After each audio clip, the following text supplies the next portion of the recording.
pas possible. Parce que c'est une liberté qui fait que 10 personnes valent mieux que 10 millions de personnes. Il a parlé de Maître Kam qui a été arrêté encore. Je ne vais pas rentrer dans les détails. Si je rentre dans les détails, les gens vont dire que c'est parce qu'il était mon avocat, que c'est parce qu'il était avec la CETV contre moi. Soyez sérieux. Nous tous, nous avons suivi Maître Kam ici depuis 2014, quand il faisait son combat. S'il y a quelqu'un qui a eu de l'admiration pour Maître Kam, c'est moi. S'il y a quelqu'un qui a eu de l'admiration pour les gens du balai citoyen, c'est moi. En 2014, je ne jurais que par les gens du balai citoyen. Je ne jurais que par Maître Kam, par Simoké, par comment il s'appelle encore, par Sam Skaliga. Nous avons respecté ces gens-là ici. Nous les avons pris comme nos grands frères. Nous avons eu de l'admiration pour ces gens-là pour leur combat. On ne va pas venir s'asseoir aussi pour dire que ces gens n'ont rien fait, qu'ils sont des vauriens. Non. Mais aujourd'hui, la question qu'on se pose, c'est la nature de leur combat. C'est quel combat ils ont mené? Ils ont mené le combat pour qui? Ils ont mené le combat au nom de qui? C'est ça le problème. Vous menez le combat pour les masses, pour le pays, ou bien vous menez le combat pour vos intérêts égoïstes. Ce qui fait que les masses et nous, les intellectuels, ne nous comprenons pas, c'est à ce niveau-là tout le problème. Vous avez des gens qui disent se battre pour vous. Vous avez des gens qui disent qu'ils vous aiment, qu'ils font le combat pour vous. Et à un certain moment, vous vous rendez compte que tout leur appartient. Ils sont en complicité avec des impérialistes. Ils se font de l'argent. Ils changent de voitures, ils achètent des voitures de 80 millions, de 100 millions. Ils construisent des villas à 2000, à 200 millions. Alors que tout le monde sait ce qu'ils gagnent comme revenu. Soyez sérieux. Soyez sérieux. Moi qui suis là aujourd'hui en train de parler, si demain vous apprenez que j'ai construit une villa à 2000, à 200 millions, est-ce que vous allez me croire? Est-ce que vous allez me croire? J'ai quel revenu qui me permet de construire une villa à 100 millions, à 200 millions? Soyez sérieux.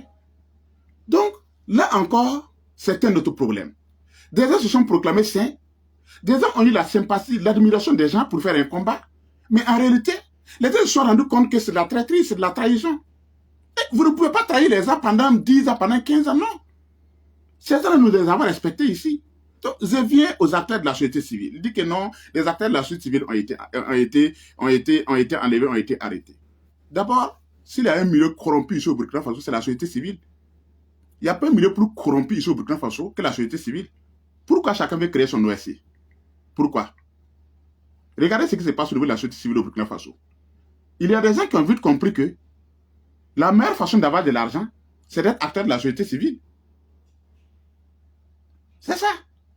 Et moi, je comprends aujourd'hui pourquoi le gouvernement tente de contrôler de façon stricte la société civile. Moi-même, j'ai dit à certaines autorités, il ne faut pas vous amuser avec les acteurs de la société civile. Les plus corrompus au Burkina Faso sont les acteurs de la société civile. Parce que les acteurs de la société civile ont toujours été en complicité avec les hommes politiques. S'il y a un milieu pourri ici au Burkina Faso, ce sont les acteurs de la société civile. Il parle du balai citoyen. Le balai citoyen a été créé quand? En juillet 2013, moi j'étais à Bobo de Lasso. Avec comment il s'appelle, j'oublie encore son nom.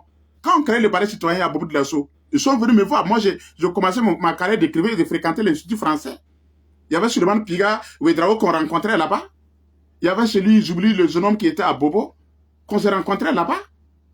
Mais ils sont venus me voir, ceux de Bobo, qu'on avait coopté pour créer le balai citoyen. Ils sont venus me voir. Moi, Adama Sigri, c'est pas pour me vanter.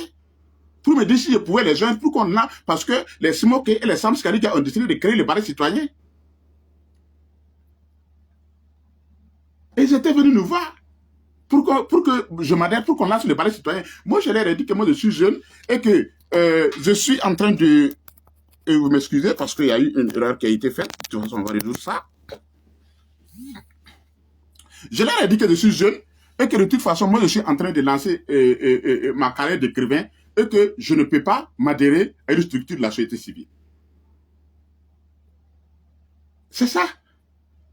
Mais quand le balai citoyen a été créé, mais les gens ont cru. Nous tous, nous avons cru. Le balai citoyen a pu nous mobiliser effectivement en 2014 pour mener un combat. Et nous avons cru au leader du balai citoyen.